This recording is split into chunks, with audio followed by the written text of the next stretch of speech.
Et puis, nous parlerons également d'une voiture, on l'avait annoncé, d'un autre essai. On le fait de temps en temps, des essais de voitures anciennes. Et aujourd'hui, eh bien, il s'agit de la Renault Fuego. Donc là, on part plus de 20 ans en arrière. Nous avons avec nous sur ce plateau Jérôme Lemoine et Marc Ferroge. Bonjour à tous les deux. Bonjour. Jérôme, vous êtes président du club Fuego France. Oui. Et Marc, eh bien, c'est le propriétaire de la Fuego qui nous a été prêté pour faire le reportage. Elle est dans un état absolument rétro, à savoir la Renault Fuego. Il est signé Gérard Cailleux. En 1980, pour succéder au coupé R15 et R17, notre ancienne régie nationale, Renault avec les patronymes exotiques initiés par les Caravelles et autres Florides en lançant la Fuego. Comme ce fut le cas pour ses devancières, il s'agit d'une étude originale n'ayant rien à voir avec une berline existante dans la gamme, bien que le soubassement soit ici emprunté au break R18. La ligne lancée se prolonge par une longue bulle, tant et si bien que certains y voient des relents de Porsche 924 et 944. Précédée par une version essence et une turbo diesel, la Fuego Turbo peut se targuer de performances flatteuses, plus de 200 km/h et moins de 30 secondes au 1000 mètres. Magie du turbo, la consommation se cantonne dans des zones raisonnables, moins de 10 litres au 100 à allure raisonnable. Surfant sur la vague de succès, glanée en Formule 1 et profitant d'une fiscalité avantageuse, Renault offre un tempérament de feu à sa Fuego en 83.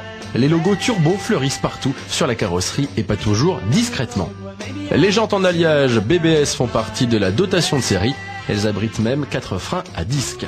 La verrière servant de haillon se soulève par la grâce de 2 vérins hydrauliques qui ont fort à faire au vu du poids de cet élément. Une fois ouverte, cette bulle donne accès à un coffre modulable de belle contenance grâce notamment au rabattement des dossiers. Dommage, le rideau cache-bagages ne faisait pas partie de la dotation de série et il fallait piocher dans le catalogue des accessoires.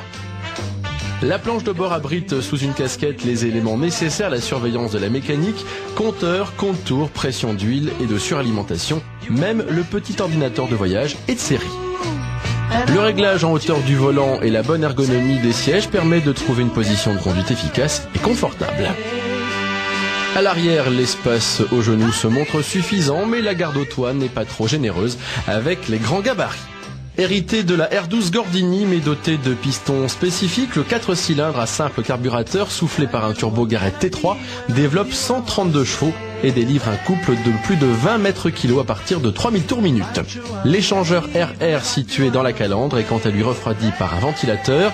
La boîte de vitesse à 5 rapports ne présente quant à elle pas un étagement parfait, auquel s'ajoutent des synchros assez lents, un mal endémique chez Renault.